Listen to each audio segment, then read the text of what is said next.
que você avalia Dom Pedro do ponto de vista constitucional, ele governando e ele como um estadista no geral, Dom Pedro II? Digamos, foi um. Você que é um cara que conhece bem, né, cara, e pode falar bem, e conhece as pessoas. Eu sei que você gosta de, quando você vai ver as coisas, não é, você gosta de estudar a pessoa, não só a Sim, história, sim, porque é sim, o que você falou, né? sim. Acho que é a terceira ou quarta vez que você fala aí, sempre que tem sempre uma pessoa por trás. Exatamente, É. exatamente. Mas Dom Pedro ele é uma figura assim muito, muito simbólica, na medida em que ele muito da atividade enquanto imperador, eu acho que decorre da sua própria infância, né? Uma infância que não foi das mais fáceis, foi das mais difíceis.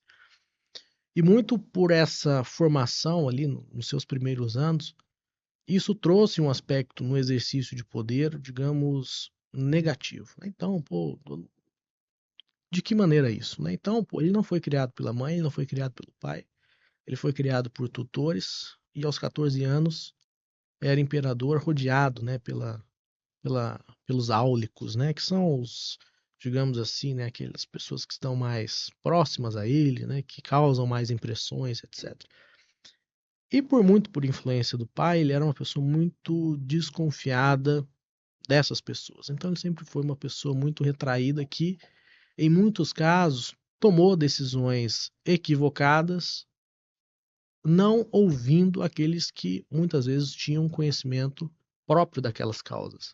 Então ele tomou para si, a decisão é dele, evidentemente, é ele que toma a última decisão, mas em muitos casos, por questões pessoais, ele preferiu ouvir a si próprio e não aos outros, e em muitos casos isso trouxe, digamos assim, condições adversas para aqueles que viveram os resultados das decisões que ele tomou, entendeu? Tipo, Então, por exemplo, na Guerra do Paraguai, por exemplo, ele tentou interferir algumas vezes, deu errado, e aí ele deixou as coisas como estavam, principalmente no final, junto com Caxias, né?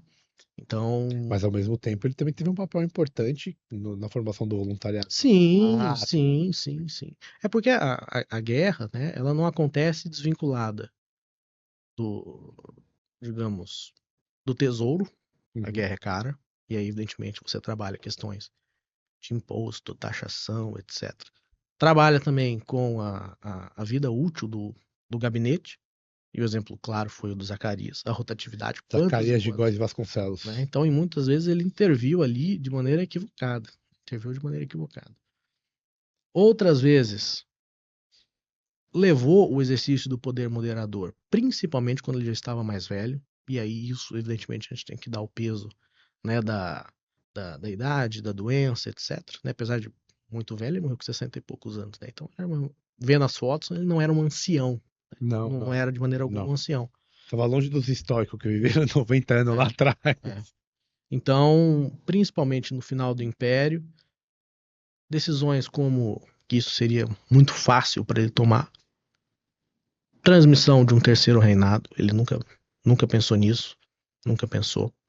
A questão também, por exemplo, de trabalhar melhor uma revogação da lei de terras, que já havia já a tendência do Mas isso fim da estava travado abolição. desde 1850. A lei foi criada em 1850, mas já existiam projetos de reforma agrária, sobretudo no Nabucco e o André Rebouças, no seguinte sentido: vai ter abolição e a gente não tem onde colocar todos os alforriados, não tem onde pôr.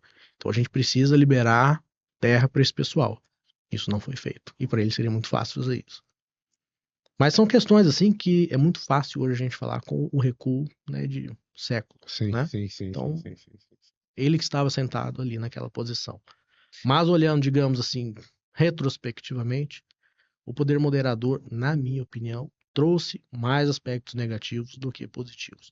Principalmente porque, em alguns momentos históricos, por exemplo, a revolta do Confederação do Equador, por exemplo, apesar de não ter sido um exercício do poder moderador, e basicamente nasceu em razão dessa centralização política no Rio de Janeiro e na centralização de poderes na mão do imperador. Tem um episódio muito interessante que o Joaquim Nabuco narra no Estadista do Império, que é a biografia do pai dele, que quando teve a Lei Eusébio de Queiroz, né, proibiu o tráfico negreiro, foram apreendidos alguns navios tumbeiros na costa e essas pessoas foram punidas, etc., né, como deveria ser, evidentemente. E, como a gente sabe, a Constituição do Império, apesar de prever o poder judiciário, você não tinha as garantias judiciais que hoje a gente tem.